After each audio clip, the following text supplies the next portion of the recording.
So hello, today I'm gonna start talking about my problem, and I will give you my problem through a question. So the question is, um, how is the impact of foreign teachers' culture in our life? As students of the Licenciatura en Lenguas Extranjeras of the Universidad Católica de Oriente, I consider that if we are having teachers from, from England or from Australia or from Canada or from the States, I consider that we should know more about their countries. If you are learning other language as well, we should know and we should learn the things, different things, not just English, not just grammar, not just methods, or something else. So, according with this, I just want to present different ways how we can introduce culture in our classes. According to Sonia Calderon in her project in Costa Rica, the integration of cultural aspects in English classes, she wanted to design like a rubric, like a process, how teachers can develop the students' intercultural awareness. So this project is a ethnography research because Sonia started to analyze and to understand and to describe the environment and also the students and teachers' view, the perception of culture in their classes. And for recollated data, she started to do surveys, interviews, record the classes, take the picture of the classes, just to take a look of the environment, of the situation, of the real class. Okay, for the second research, the second study, I took a study from Spain, and it's the culture when we are teaching English by Patricia. Basically, the purpose of that project probably is the same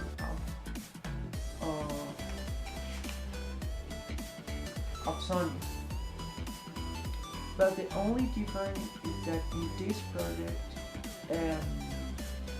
Patricia started to work with the group and started to do an activities, and then in base of those activities she started to design like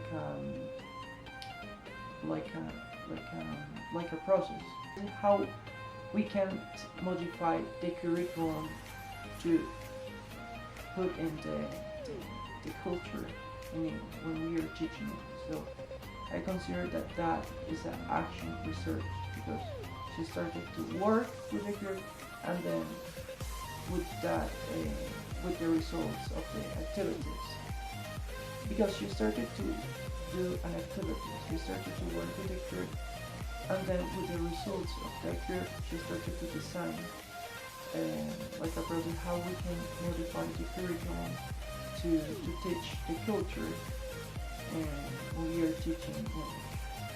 So that is action research.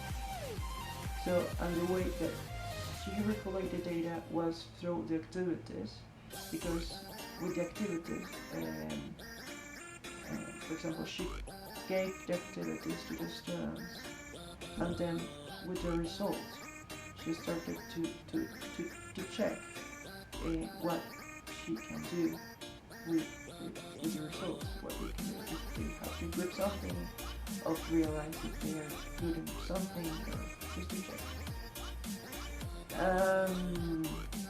And also the way that she recollated data was through the observation.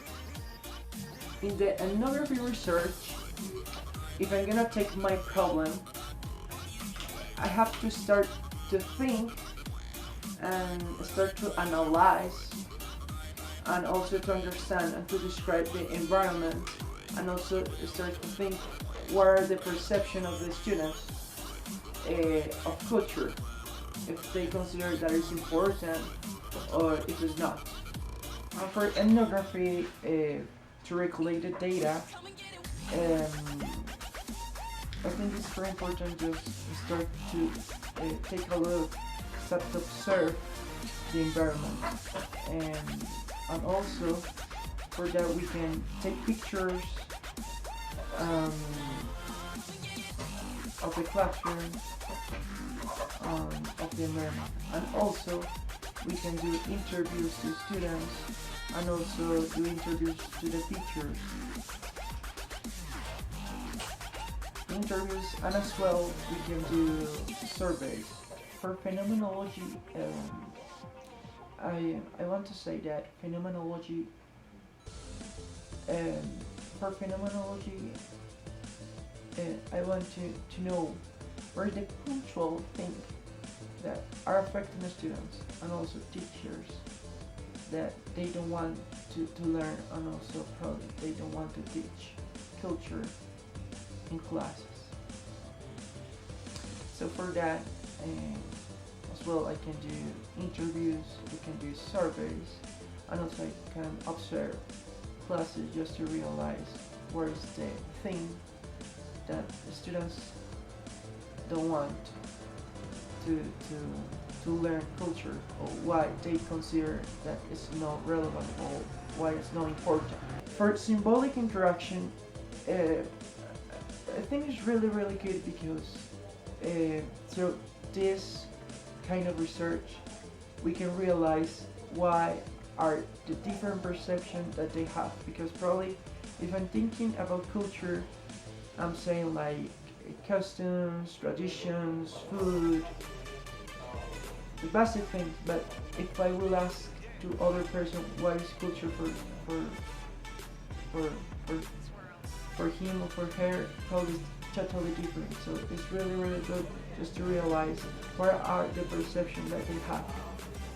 Yeah, and also if they say why they don't want to learn, or why they don't, or why they consider that is not important.